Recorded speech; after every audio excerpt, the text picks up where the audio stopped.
Good morning, Knicks Nation. Today is Friday, December 5th. Happy Friday, 2025. I hope you're all safe and healthy today. Hope your families are safe and healthy and that the needs of you and your families in terms of food, shelter, clothing, as well as health are being met today. Blessings upon those that work in the area of health, along with first responders every day saving lives, those also that pick up our garbage and those that make our deliveries.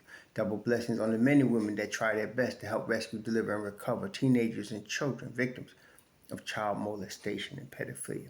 People that are out here trying to rescue people that are victims of prostitution, child prostitution, pornography, child pornography, human trafficking, and sex slavery. Double curses on all the perpetrators of these things, the profiteers of these things, and the perverts that created the man that caused these things to exist. Finally, double blessings on the homeless. More than 700,000 men, women, children, families, and senior citizens homeless in the United States of America. Blessings upon them, for theirs is the kingdom. There's going to be a basketball game tonight at Madison Square Garden. The New York Knicks are going to be hosting the Utah Jazz at Madison Square Garden. Utah just coming off a win last night in Brooklyn. Have been in New York for a few days now. And tonight is the second night of a back-to-back for them as they'll be taking on the Knicks.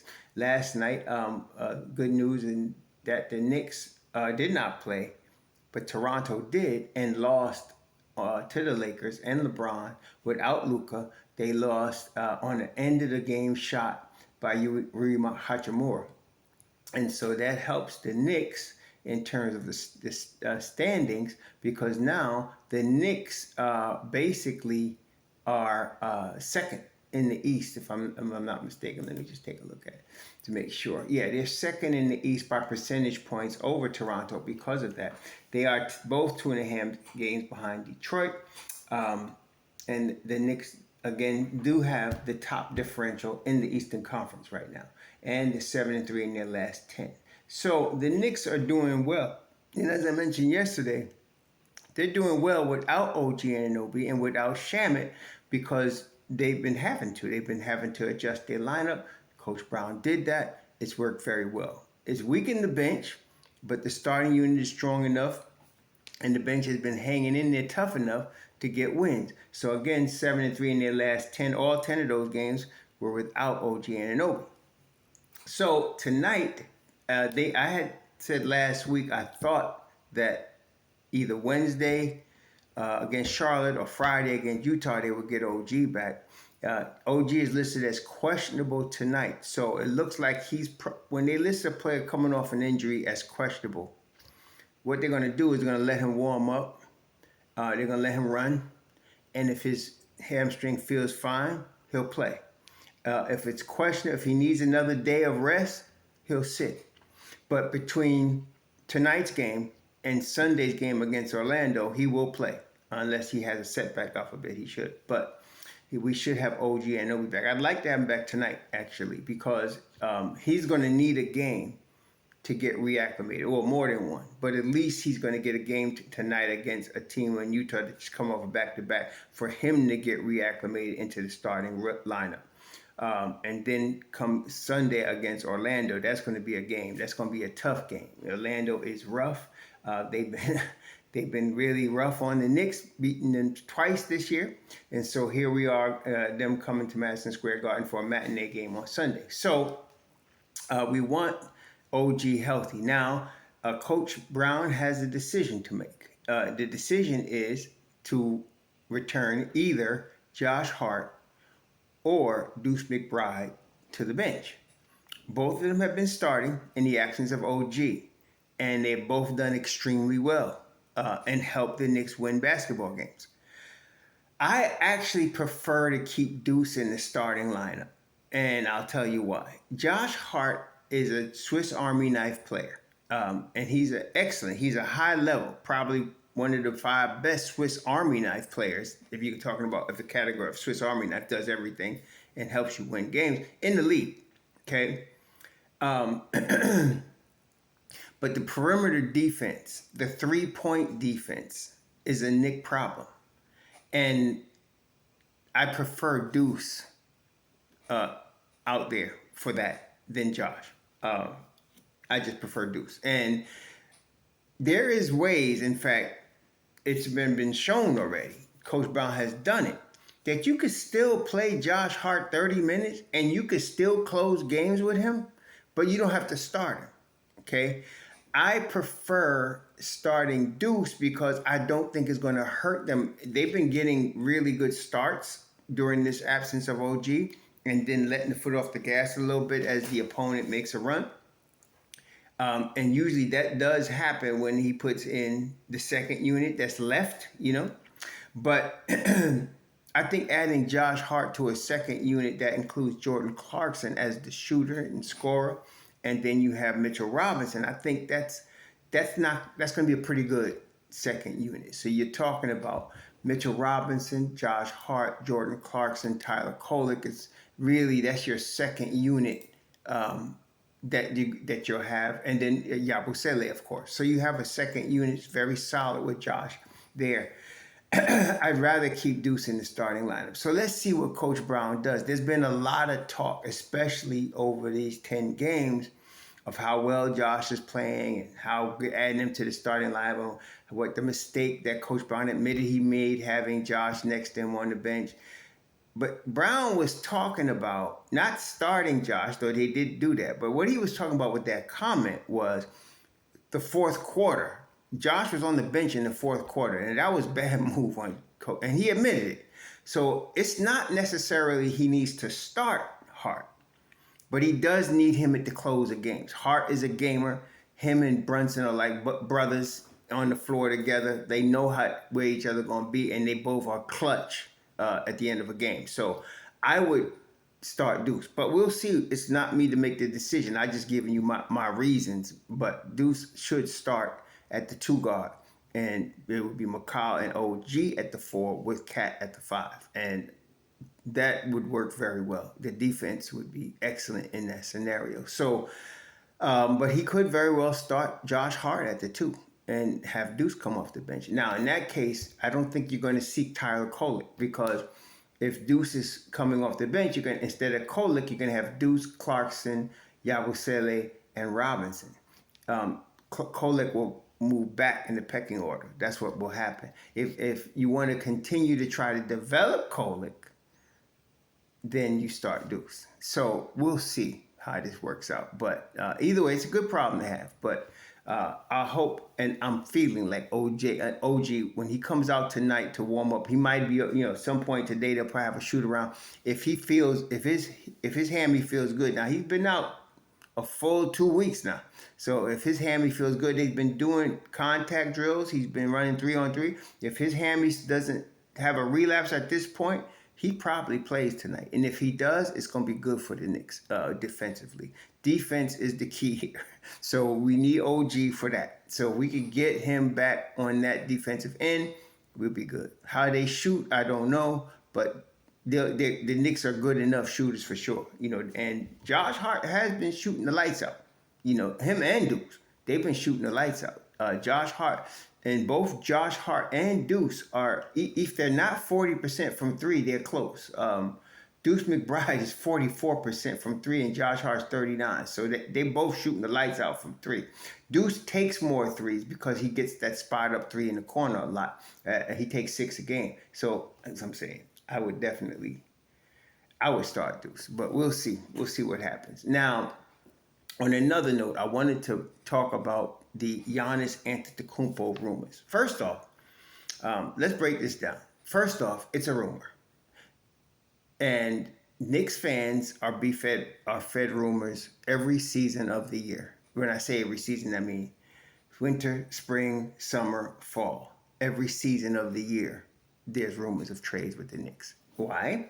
Because the Knicks Nation is a passionate fan base, and they go for the okie doke, and there's a lot of falsehood and false clickbaiters, as we know, that are Knick content creators, and they bring false rumors to get clicks, and it works every time. It works every time, and it's going to continue to work, because especially with the influx of gambling into professional basketball, because that's that whole parlay situation, all these ways. I find it wicked myself, because I feel like it's going to cause a lot of families to lose everything behind people that become addicted to gambling because it's being pushed. So, but that's just me. But anyway, yeah, so there's that. So here's another rumor. And of course, everybody goes crazy over it. Now, let's review the Carmelo Anthony trade. Carmelo Anthony trade came down in February of 2011. At that time, the Knicks had Mike D'Antoni as their coach. At that time, James Dolan was very influential in every move the Knicks made, and that was a bad thing. Very influential. He later would come to understand that he don't know pro basketball good enough to be pushing his weight on him like that. He learned he needed to give it to people that were experts. At that point, he hadn't learned that. So he was really, and there was a large, and the danger was, this is what used to be, that I'm glad it's not anymore, but some people still on that crack pipe. But look, people like Stephen A. Stupid would be yelling stuff on BSPN and demanding things from the Knicks and James Dolan. In this case, it was Carmelo Anthony. We got to go get Cam, and he was beating that drum for a while.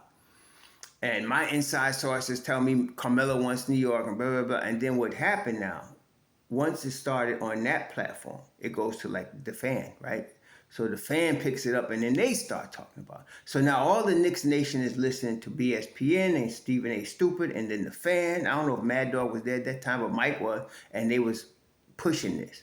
That creates a wave of sentiment among Knicks Nation. Because James Dolan was making the decisions, he listened to that. He would not go and consult the management team. He would tell the management team what they was going to do based on what he was hearing. Okay? And this was horrible. This is what made Knicks management so bad, or one of the things. So that's what was happening. At that time, the summer before that, the Knicks had spent 2 seasons building up a cash treasure chest so they can go out and get a big-time player. They weren't as interested in building a proper team, but they were now trying to get cash. Now, they were trying to get LeBron James. That wasn't going to happen, but they were trying. So they went, and then in the meantime, though, they did start a proper rebuild. They got Danilo Gallinari. They got Wilson Chandler, who was a really young, promising. He could play the 2, the 3. He was 6'8", could shoot. Danilo Gallinari played small forward. He was 6'10", could shoot. Then they went and got Mozgov. They got a Russian dude he was a solid 5. And then you had Felton, right? So they were starting to build. So then they go, and the LeBron year comes where he's going to make his decision. Now, we know now he made the decision to go to Miami, right? But they had him in for a meeting.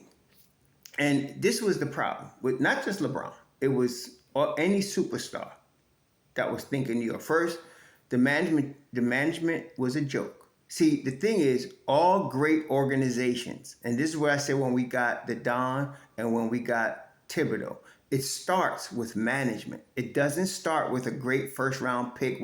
No, it starts with management. You could have great first-round picks, and you could just ruin their careers or waste it because you ain't got good management. So the Knicks had terrible management at that time under James Dolan. Players know that. Then there was Mike D'Antoni. Mike D'Antoni is known as an offensive genius, but his teams never win chips because they don't play defense.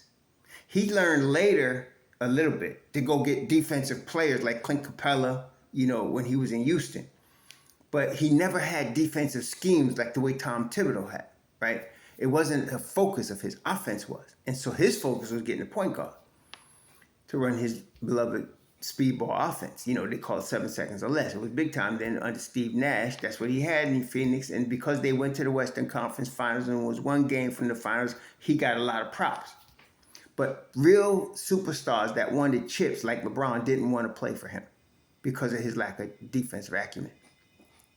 So that was a couple of the problems. So that summer, the Knicks had $100 million to spend. They went to LeBron, and they thought, and Dolan ran the meeting. And from what I understood, he was pushing New York, pushing the money, pushing stuff that LeBron could get anywhere. And LeBron rejected the Knicks. Then they made their rounds to different players, and they were trying to get a player to bite. Nobody was doing it. At the same time, Amari Stoudemire was having problems with the Phoenix management, which at that time was with Steve Kerr. Why? Because he had two knees that were uninsurable. Insurance companies would not insure any contract because players' contracts are insured if they pass physicals, right? So you sign a guy to $100 million, you can get an insurance policy. They even do this in college because I've seen it with a couple of players, but they insure that if this player is ruined for the injury, they can get money from it or they can recoup money from it. See, it's not just pure money going out with no backup. But Phoenix was going to have no backup because there was no insurance company. Lloyd's of London, nobody was going to insure Amari's knees. So Amari and them came to a real problem because Amari came up in the Phoenix system and he felt like he wanted to retire Phoenix Sun, but now they weren't willing to pull up $100 million. They weren't even willing to pull up $80 million. They wasn't trying to have Amari like that. And so here come the Knicks. Now, they had went to several players that summer, aside from LeBron. Nobody was biting. Nobody was taking the $100 million. Okay? Nobody was taking it. So they came to, the last-ditch effort was to get Amari. And they got him. It was how desperate they were. They didn't care he wasn't insured. They guaranteed his $100 million on two bad knees just to get him because it was so much public pressure and pressure from Dolan to sign somebody. So they got him. Then so now you have Ray Felton. They signed Felton that same summer, actually. So they signed Ray Felton. They had Wilson Chandler, Danilo Gallinari, Mozgov. They had Stat. And they actually played good. It wasn't like no championship team, but they were definitely going for 500 at least that year. They were pushing for, and in that first half of the season, if anybody was really remember, Raymond Felton at that time in D'Antoni's system was rocking. He was going to make the All-Star team. He was rocking that year. Him and Amari. So we was balling. Now, they wasn't like, like I said, it wasn't like they want to win 60 games, but they definitely, from where the Knicks had been previously, they were doing much better. And with the promise of guys like Gallinari and Mozgov, they were going to be pretty good, okay? But then come the Carmelo Anthony trade. And what happened now, at that same time, there was a guy named Deron Williams. He was playing under Jerry Sloan in Utah. At that time, people may not remember, he was for sure top 3 in the league as a point guard. It's for sure. He was that good at that time, coming out of Illinois. Him and Jerry Sloan wasn't seeing eye to eye. They wasn't getting along. And Jerry Sloan was quietly talking about trading him. It wasn't a big deal. Now, here you got Mike D'Antoni. And Speedball is predicated on a point guard. So they were quietly talking to Jerry Sloan and to the Utah Jazz about Deron Williams. I don't know what the package would have been. I'm sure it wouldn't have been as heavy as what we paid for Carmelo Anthony. But that's what they were doing. At the same time that was happening, this was all coming up into the late January, February of 2011, early February. James Dolan went out. Without them, he went out to LA and personally talked to Carmelo Anthony about coming to the Knicks. So he kind of overruled the whole situation. That's what Carmelo came to New York. Now, Carmelo, as it turns out, LeBron and D. Wade wanted Carmelo to join them in Miami. Imagine that. Here's Carmelo and them all in their prime. Bosh wasn't the first pick. It was Carmelo. Problem was, at that time, they all had to agree to take a pay cut. So that each of them could have gotten something like $20 million a year individually. At that time, that was the big number. They had to take $14 million each. They all had to agree, 14, 15, something like that, in order for their salaries to fit. Pat Riley having won championships already, and them all wanting championships, said, yeah, let's do that. Carmelo said, no, he ain't taking no shorts. Carmelo wasn't taking no shorts. He said, no. Matter of fact, he was putting it out at that time that the Knicks didn't make this deal. He was going to go to the Nets because they was ready to just give him the money he was looking for. And so so between that and everything I just described, they pulled the trigger on the deal. It was a terrible deal for the Knicks. The Knicks and Denver, for the first 3 seasons of Carmelo, they were in the playoffs. But then you know what happened after that. Denver went to the playoffs more than 3 seasons, but they always lost in the first round. George Karl was not a championship coach, but he was a playoff coach. He was, his teams would always win during the season and lose in the playoffs. But then the 2014 first round pick that the Knicks sent to get Carmelo, Denver parlayed that pick into a 2016 first round pick. And that pick became Jamal Murray. And Jamal Murray has been, since he joined the Nuggets, they are a contender. Okay? And then they went and messed around and got the Joker and won the championship. See? So it worked out better for Denver. So what am I saying? Be careful with people running their mouth and being loud, overpaying for a superstar, and ruining your team. The good thing now is that the Don don't hear all that. Dolan is out the picture. He just let the Don go in his inner sanctum and run business. And when he's ready to do a deal, he just gets the sign off from Dolan, which Dolan is ready to sign off. He ain't going to just give up the whole team to go get Giannis. And he should not. The game has changed since then as well. See, so everybody knows you can go get that big 3 and it don't work no more. See, you had LeBron, Wade, and Bosh, all 26, 27 years old in their prime at that time. And so unless you're getting that, it don't work. And even that, it worked. They got 2 chips out of it, but LeBron was talking about 6. They won 2. Then LeBron ended up back in Cleveland, right? But they've tried many teams, the Clippers, the Suns recently, Houston. They've tried this big 3, Oklahoma City. It don't work no more. It's played out. So now you need a team. You need your superstar to be surrounded by a team. They don't all have to be superstars, but they got to be in their roles and very good at their roles. Look at Denver when they won the chip. Okay, look at Boston. You got 2 superstars and you got people that plays their roles at the high level. That's what you need. Oklahoma City, SGA is the superstar. Everybody else is playing their roles at the high level. You need that, and you need to keep under the apron because tax is heavy duty. No owner wants to pay it. So that's the problem now. So second problem is Giannis is under contract for 3 seasons. Okay, he's under contract, including this one, 2 more, I think. He's under contract for 3 seasons. So he don't have the juice. See, Carmelo was going to be a free agent at the end of that season.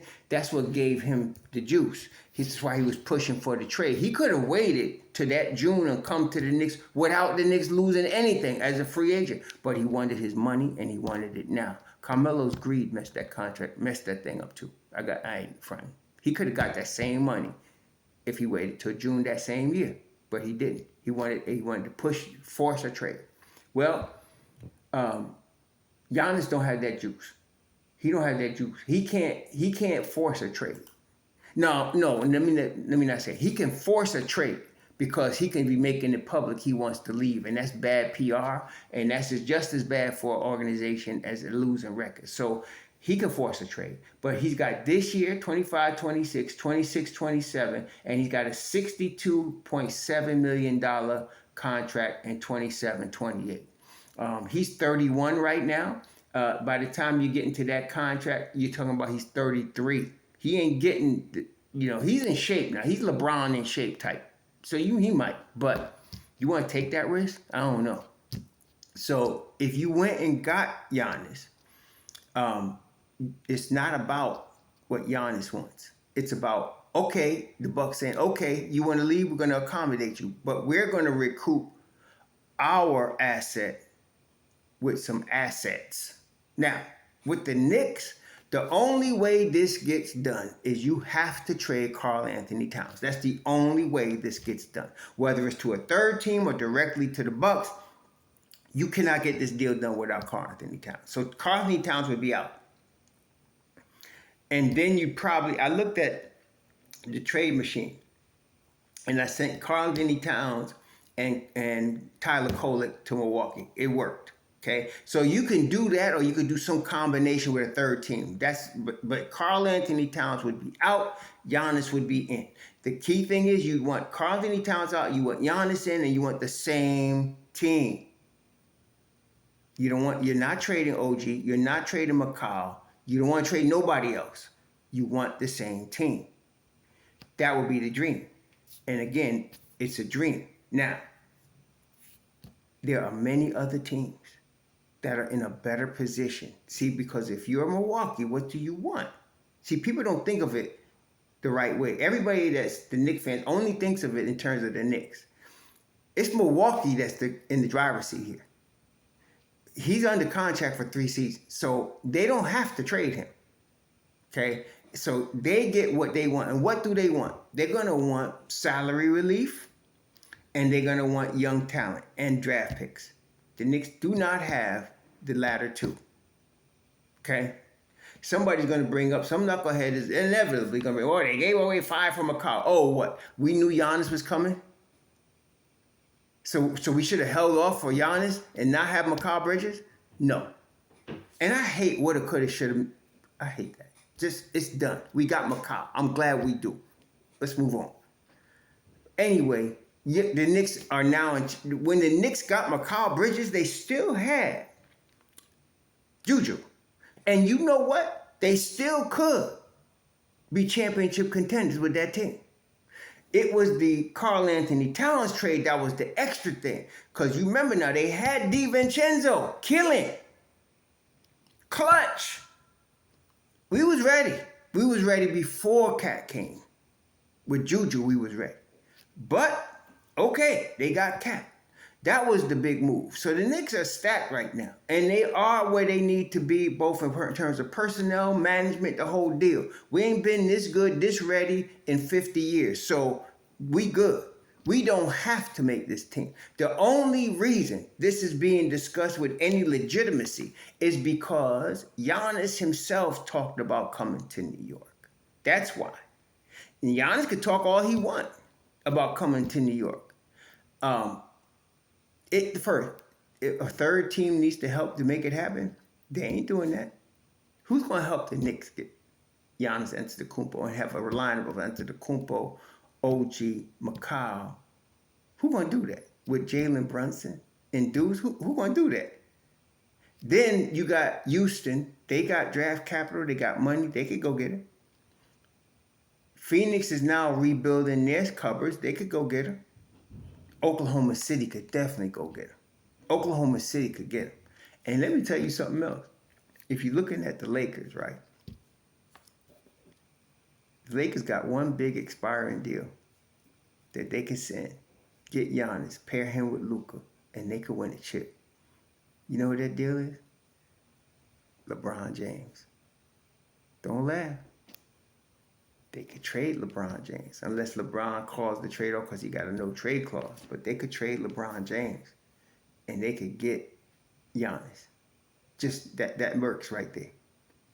So there's a lot of teams that could potentially get Giannis Antetokounmpo. Then we talking Pat Riley in Miami.